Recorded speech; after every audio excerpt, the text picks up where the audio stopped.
टेंभुर्णी शहरात बुलेटला मोठ्या आवाजाचा सायलेन्सर लावून शहरातून मोठा व कर्णकर्कश व फटाकेसारखा आवाज काढत रस्त्यावरून फिरत असल्याने नागरिकांना त्रास होत असल्याच्या तक्रारी प्राप्त झाल्या होत्या। प्रभारी अधिकारी राहुल आत्राम यांनी तत्काळ दखल घेत धाडसी कारवाई केली। आत्राम यांनी पोलीस अंमलदारांना घेऊन अकलूज चौक, करमाळा चौक, कुर्डवाडी चौक व शहरातील रोडवर पेट्रोलिंग व नाकाबंदी करून बुलेट सारखी वाहने तपासली। बदललेले सायलेन्सर फिटर मार्फत काढून पोलीस ठाण्यात लावून ते सर्व रोलर खाली फोडून टाकले। या पद्धतीने कारवाई करत 37 बुलेटवर दंडात्मक कारवाई करून 18,500 रुपयांचा दंडही वसूल करण्यात आला। याचप्रमाणे काळे फिल्मिंग केलेले 4 चाकी वाहने तपासण्यात आली। विशेष म्हणजे यामध्ये थार या गाड्या मिळून आल्याने त्यांच्या चालकावर दंडात्मक कारवाई करण्यात आली। इतर केसेसमध्ये रहदारीस अडथळा 43, मालवाहू वाहनातून प्रवासी वाहतूक करणे 7, लायसन्स जवळ न बाळगणे 81, फॅन्सी नंबर प्लेट 5, रिफ्लेक्टर नसणे 52, ओपन फाळका टेम्पो व इतर वाहने 17, विना seat belt 175, bigger number plate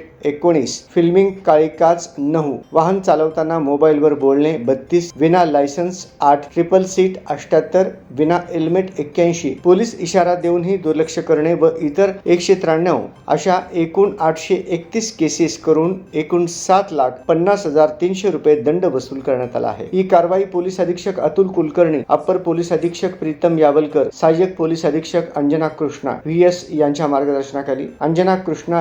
यांच्या मार्गदर्शनाखाली सहाय्यक पोलीस अधीक्षक राहुल आत्राम तसेच त्यांच्या पथकातील पोलीस अंमलदार हनुमंत झिंजे, सहाय्यक पोलीस फौजदार Sanjay Pednekar, police head constable मकबूल तांबोळी, विशाल शिंदे, रशीद मुलानी, रहमान मुलानी, सोमनाथ गायकवाड, सतीश कापरे, ज्ञानदेव सरडे, संदीप साखरे, दत्तात्रय वाघमारे, प्रसाद अनुभुले, होमगार्ड ब्रह्मदेव मुंडे यांनी केली आहे।